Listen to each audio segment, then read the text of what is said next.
손흥민이 길에서 그의 선생님을 마주쳤고 그 후에 그가 보여준 놀라운 반응은 모든 이들을 충격에 빠뜨렸으며 아무도 상상할 수 없었던 비밀을 드러냈다. 서울의 밤하늘을 가로지르는 번개가 낯선 빛을 들이우며 손흥민의 얼굴을 비췄다. 병원 옥상에 홀로 서 있는 그의 손에는 USB가 꼭 쥐어져 있었다. 지난 10년간 쌓아온 모든 것이 이 작은 저장 장치에 달려 있었다. 그의 뒤에서 들려오는 발소리에 몸을 돌렸을 때 그는 이미 누가 왔는지 알고 있었다. 정말 그럴 생각이야? 박 교수가 물었다. 비에 젖은 그의 검은 양복은 그의 날카로운 턱선만큼이나 위협적으로 보였다. 모든 것을 망치려고? 손흥민은 옥상 가장자리로 한 걸음 더 물러섰다. 12층 아래로 서울의 불빛이 반짝였다. 이건 옳은 일이에요, 교수님. 우리가 한 일, 제가 한 일 더 이상 숨길 수 없어요. 박 교수의 입가에 차가운 미소가 번졌다. 그럼 뛰어내려. 그게 더 쉬울 거야. 어차피 네가 저 파일을 공개하면 내가 가만히 놔둘 것 같아? 손흥민의 심장이 미친 듯이 뛰었다. 그는 USB를 더 단단히 쥐었다. 비가 그의 얼굴을 타고 흘러내렸다. 눈물인지 빗물인지 구분할 수 없었다. 전 더 이상 두렵지 않아요. 그가 말했다. 이건 그저 사람들의 삶이에요, 교수님. 우리가 가지고 놀 장난감이 아니라고요. 박 교수가 천천히 다가왔다. 한 손에는 검은 가죽 장갑을 끼고 있었고 다른 한 손에는 손흥민의 눈이 커졌다. 작은 권총이 빗물에 반짝였다. 나도 선택의 여지가 없어. 박 교수가 말했다. 너무 많은 것이 걸려 있어. 네가 이해했으면 좋겠어. 손흥민은 삶의 마지막 순간에 이상하게도 평온함을 느꼈다. 교통사고로 부모님을 잃은 그날 박 교수가 처음으로 손을 내밀었던 그 순간부터 지금까지의 모든 일들이 주마등처럼 스쳐 지나갔다. 비가 더 거세게 내리기 시작했다. 당신이 쏘지 못할 줄 알아요. 손흥민이 말했다. 그게 당신과 제 차이예요. 전 진실을 위해 죽을 수 있지만 당신은 거짓을 위해 죽일 수 없어요. 총구가 흔들렸다. 박 교수의 눈에서 무언가 깜박였다. 의심, 두려움, 혹은 후회. 그 순간 옥상 문이 요란하게 열렸다. 경찰이다. 움직이지 마세요. 여러 개의 손전등 빛이 그들을 비추었다. 손흥민과 박 교수의 눈이 마주쳤다. 10년의 역사, 배신, 그리고 말로 표현할 수 없는 무언가가 그 시선 속에 담겨 있었다. 박 교수가 총을 들어 올렸을 때 손흥민은 눈을 감았다. 총성이 빗소리를 뚫고 밤하늘에 울려 퍼졌다. 체육교육과에 재학 중이던 손흥민은 학교 운동장에서 연습을 하고 있었다. 그의 꿈은 단순했다. 훌륭한 축구선수가 되는 것. 그러나 대부분의 코치들은 그의 작은 체구 때문에 그를 의심했다. 단 한 사람, 박 교수만이 그의 잠재력을 믿어주었다. 오늘도 늦게까지 연습하나 낯익은 목소리가 들렸다. 손흥민이 고개를 들자 박 교수가 미소 짓고 있었다. 날카로운 턱선과 깊은 눈동자가 인상적이었다. 네, 그가 대답했다. 조금만 더 연습할게요. 네, 열정이 마음에 들어. 너라면 반드시 성공할 거야. 그것이 시작이었다. 박 교수는 총명하고 매력적이었으며 놀라울 정도로 야심찼다. 그는 손흥민에게 특별한 관심을 보이며 개인 훈련을 제공했다. 손흥민은 그의 지도 아래 빠르게 성장했고 교수의 조언과 격려에 깊은 감사를 느꼈다. 졸업 후 손흥민은 박 교수의 도움으로 유럽 축구 클럽의 스카우트에게 발탁되었다. 그러나 첫 시즌 중 심각한 부상을 당해 일시적으로 한국에 돌아와야 했다. 이 기간 동안 박 교수는 그의 재활을 돕겠다고 제안했다. 우리 함께 너를 더 강하게 만들 거야, 박 교수가 말했다. 너는 아시아를 대표하는 선수가 될 수 있어. 그리고 그 기회는 생각보다 빨리 찾아왔다. 박 교수는 혁신적인 재활 프로그램을 소개했고 손흥민은 빠르게 회복했다. 그러나 점차 손흥민은 박 교수의 특별한 영양제에 의존하게 되었다. 이건 완전히 합법적인 보조제야, 박 교수가 설명했다. 세계적인 선수들도 모두 사용해. 네 몸을 한계 너머로 밀어붙이는 데 도움이 될 거야. 처음에는 놀라운 효과가 있었다. 손흥민은 이전보다 더 빠르고 더 강해졌다. 유럽으로 돌아간 그는 첫 시즌부터 놀라운 성적을 거두었다. 그러나 몇 달 후 이상한 부작용이 나타나기 시작했다. 심한 두통, 불면증, 때로는 경기 중 심장이 비정상적으로 빠르게 뛰는 느낌이 들었다. 이게 정상인가요? 전화로 박 교수에게 물었다. 모든 고강도 훈련에는 부작용이 있어. 박 교수가 대답했다. 걱정하지 마. 내 몸이 적응하는 과정일 뿐이야. 손흥민은 박 교수를 믿었다. 결국 그는 자신의 성공을 그에게 빚지고 있었다. 그러나 팀 동료 중 한 명이 갑자기 경기 중 쓰러졌을 때 그는 의심하기 시작했다. 그 선수도 박 교수의 특별 프로그램에 참여하고 있었다. 그날 밤 손흥민은 그 영양제의 성분을 조사하기 시작했다. 그리고 충격적인 사실을 발견했다. 그것은 금지 약물과 위험한 성분의 혼합물이었다. 도핑 검사를 피할 수 있도록 특별히 설계된 것이었다. 이건 잘못됐어요, 교수님. 그가 박 교수에게 전화했다. 이 약물은 우리를 죽일 수도 있어요. 전화기 너머로 침묵이 흘렀다. 그리고 마침내 박 교수의 목소리가 들렸다. 우린 이미 너무 많이 와버렸어. 네가 지금까지 이룬 모든 성과는 이 프로그램 덕분이야. 네가 말하면 모든 것을 잃게 될 거야. 그날 밤 손흥민은 처음으로 박 교수의 다른 면을 보았다. 그의 말투에는 이전에 느끼지 못했던 냉혹함이 있었다. 그는 더 이상 선수들의 건강을 걱정하지 않았다. 오직 성공과 명예, 그리고 돈만이 중요했다. 이대로 가면 어떻게 될지 알아요? 손흥민이 물었다. 선수들이 죽을 수도 있어요, 교수님.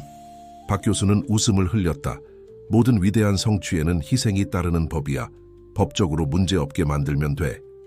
그 순간 손흥민은 자신이 어떤 괴물을 멘토로 삼았는지 깨달았다. 하지만 이미 늦었다.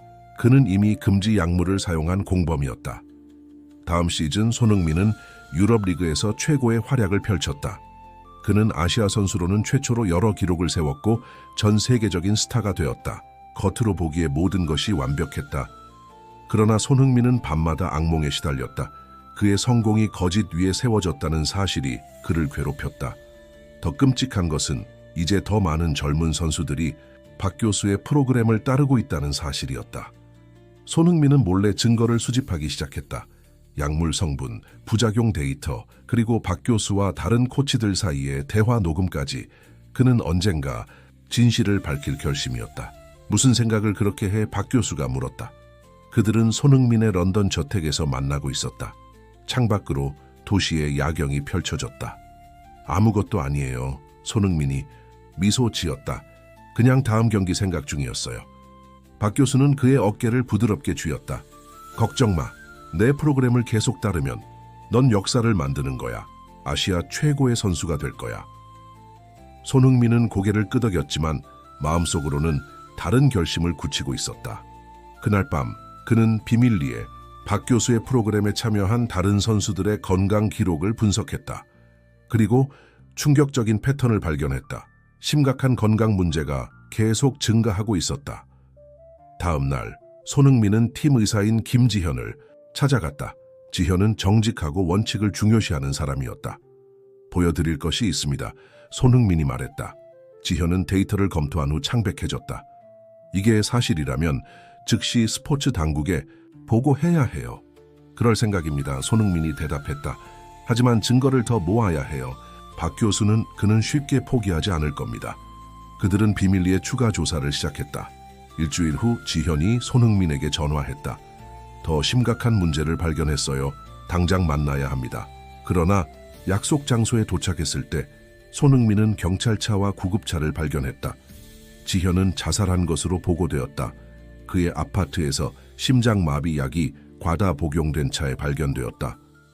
손흥민은 그것이 자살이 아니라는 것을 알았다. 지현에게는 심장 문제가 없었다. 그리고 그가 자살할 이유도 전혀 없었다. 그날 밤 박 교수가 손흥민의 집을 방문했다. 그의 눈은 충혈되어 있었고 턱의 근육이 긴장되어 있었다. 지현에 대해 들었어. 그가 말했다. 충격적이야. 누가 그런 생각을 했겠어. 손흥민은 소파에 앉아 있었다. 그의 무릎 위에는 노트북이 놓여 있었다.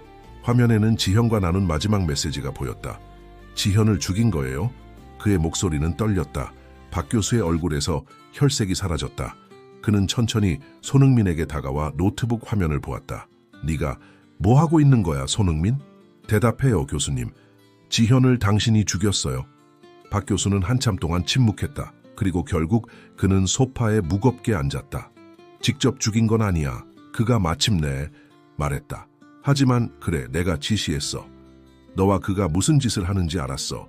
모든 것을 망칠 순 없었어. 손흥민의 세계가 무너져 내렸다. 그가 존경했던 스승, 자신의 성공을 이끌어준 멘토가 살인자였다. 더 끔찍한 것은 그 역시 이미 금지 약물을 사용한 공범이라는 사실이었다. 전 이제 그만둘 거예요. 그가 말했다. 당신의 약물도, 당신의 프로그램도 모두. 박 교수의 웃음소리는 차갑고 공허했다. 어디로? 넌 이미 수년간 내 약물을 복용했어. 네가 말하면 네 모든 기록은 박탈되고 평생 축구에서 추방될 거야. 그는 일어나 손흥민의 턱을 강제로 들어올렸다. 넌 나한테 묶여있어, 손흥민 영원히. 그 후 5년 동안 손흥민은 이중생활을 살았다. 겉으로는 성공한 축구 스타였지만 내면에서는 자신의 영혼이 조금씩 죽어가는 것을 느꼈다. 그는 여전히 박 교수의 프로그램을 따르고 있었지만 비밀리에 증거를 모으고 있었다. 박 교수는 그를 의심하지 않았다. 그는 손흥민이 공포로 인해 자신에게 충성할 것이라 확신했다. 그리고 어느 정도는 맞았다. 손흥민은 두려웠다. 하지만 그보다 더한 감정이 있었다. 죄책감과 책임감.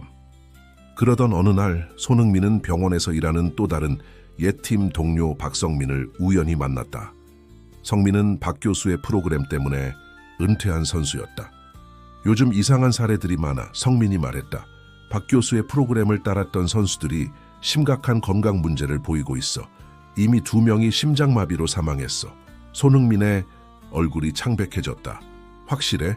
성민은 고개를 끄덕였다. 스포츠 당국에 보고했지만 아직 반응이 없어. 박 교수의 영향력이 너무 커. 그날 밤 손흥민은 결심했다. 더 이상 기다릴 수 없었다. 그는 모든 증거를 USB에 복사했다. 다음 날 그는 진실을 폭로하기 위해 신뢰할 수 있는 스포츠 기자를 만날 예정이었다. 하지만 집으로 돌아왔을 때 박 교수가 그의 노트북을 열어보고 있었다. 카또, 뭐 하시는 거예요? 손흥민이 물었다. 박 교수는 천천히 고개를 들었다. 그의 눈에는 분노가 가득했다. 내가 물어야 할 것 같은데 넌 뭐 하고 있었어, 손흥민? 그는 화면을 돌렸다. 손흥민이 기자에게 보낸 이메일이 보였다. 넌 정말 우리의 모든 것을 파괴할 셈이야. 박 교수가 일어섰다. 내가 널 위해 얼마나 많은 것을 해줬는데. 선수들이 죽고 있어요, 교수님. 손흥민이 말했다. 이건 더 이상 숨길 수 없어요. 박 교수는 갑자기 웃기 시작했다. 그의 웃음소리는 히스테리에 가까웠다. 넌 정말 순진하구나. 넌 이미 알고 있었잖아. 네가 내 약물을 복용했을 때 넌 이미 알고 있었어. 그는 손흥민을 향해 걸어왔다. 넌 지현이나 다른 선수들처럼 되고 싶어? 아니면 다른 방법을 원해? 손흥민은 공포에 사로잡혔다. 그는 문을 향해 달렸지만 박 교수가 그의 팔을 강하게 붙잡았다. 그들은 몸싸움을 벌였고 손흥민은 간신히 빠져나와 아파트를 뛰쳐나왔다. 비가 내리는 거리를 달리며 손흥민은 한 가지 생각만 했다. 그는 반드시 진실을 밝혀야 했다. 그것이 그가 저지른 모든 잘못을 바로잡을 유일한 방법이었다. 병원 옥상에서의 대치 상황으로 돌아와 경찰의 도착으로 모든 것이 빠르게 전개되었다. 박 교수는 총을 들고 있었지만 경찰을 향해 돌렸다. 그는 쏘지 않았다. 대신 그는 천천히 무기를 바닥에 내려놓았다. 끝났어. 그가 손흥민에게 말했다. 네가 이겼어.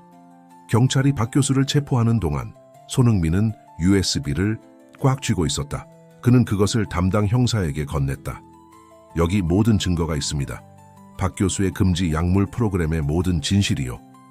며칠 후 폭로는 전국적인 스캔들이 되었다. 수많은 운동선수들의 기록이 재검토되었고 박 교수의 프로그램에 참여한 코치들이 체포되었다.